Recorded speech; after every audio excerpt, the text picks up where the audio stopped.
Here's how you start a Firman 3650 gas-powered generator. So the first thing you're going to want to do is, especially if you haven't run it in a while, is check the oil level. There's a dipstick down here, so you're going to want to open that and check the oil. This one has so much oil it's actually leaking, so I'm going to close that up and clean that up. Be right back. Alright, hopefully you know the cat litter on oil spills trick. Get 2 instructional videos for the price of 1. So you don't have to check the oil every time. I like to do that once a season. Next thing to do is to check the fuel tank. Here this one's at about half full. I like to keep some extra fuel containers around the side of the house. Be sure to put fuel stabilizer in there if you don't plan on using your fuel within a couple of months of filling the tank. Here's a tank to fill it in case it does get empty. Just unscrew it. Note that ours lost its filter. There should be a filter here in yours to filter out contaminants when you're pouring the fuel in. So you just have to be really careful to make sure no contaminants like dust or dirt or anything get in there while you're refilling it. So we've got oil, we've got fuel. The next thing you're going to want to do is turn on the fuel line, which is over here to the side. There's a instructional thing to help you remember. So it's set to off. You want to set it to on. Now we're back at the front. The next thing to do is to flip some switches. So this one has 3 settings. You're going to switch it from off to ready. And then you're going to, did that go? Yep. And then you're going to switch the battery to on. You can see there's a light glowing. You might not be able to see that, but there is a light glowing on that on switch. So now, there's a few different ways to start it. The easiest is if you still have your remote control and it has batteries and it's paired with your generator, you can just hold down this start button for a few seconds, and if you're lucky it'll start. So let's give it a try.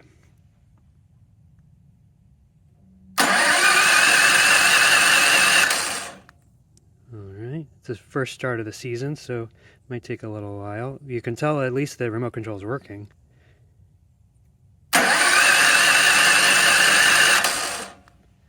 Maybe 3rd time's the charm.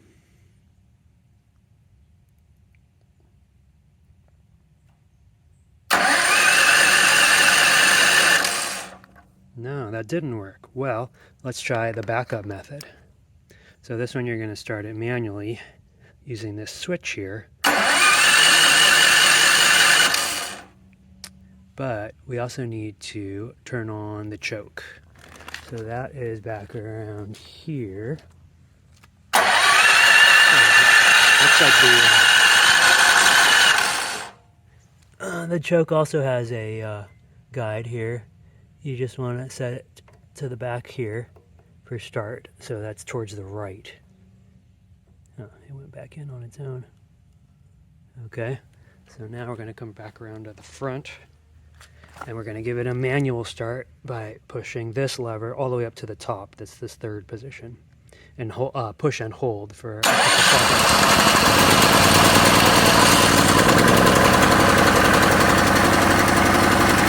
Okay, so it looks like that's what did the trick. It's running now. You can see I have it well away from the garage. And you can see I have the exhaust side pointed away from the garage. I'm going to turn it off just so you can hear me talk. Off is down here. Just turn that to off. Now, a couple things. It's not raining right now, but if it is raining, you want to make sure that the generator isn't getting wet. So what I like to do is I'll take 2 sawhorses, put them on either side of the generator, and then I'll take a tarp and I'll tarp it over the top you can kind of use this bar to make like a tenting effect.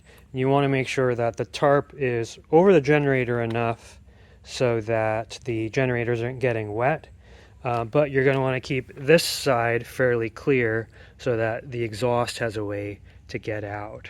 So there's sort of an art to it where it's the tent is just going enough over here so that it's covering the generator without making a gas chamber.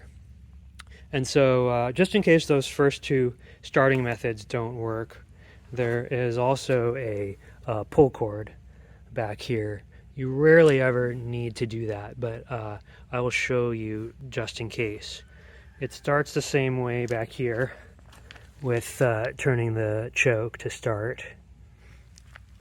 And then you just give it a gentle pull at first to set it up. And then you give it a hearty pull.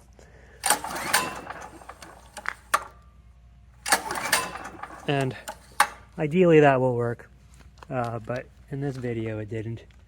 So I'm going to start it once again using the push switch method. Oh, it didn't work because I didn't turn this on. Okay, let's try it one more time.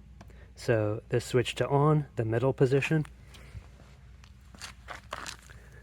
The choke is set to start. Give it one gentle pull to set it up, and then a hard pull to start it. There we go. So now it's running. This will tell you the voltage you're getting. Here's where you plug things in.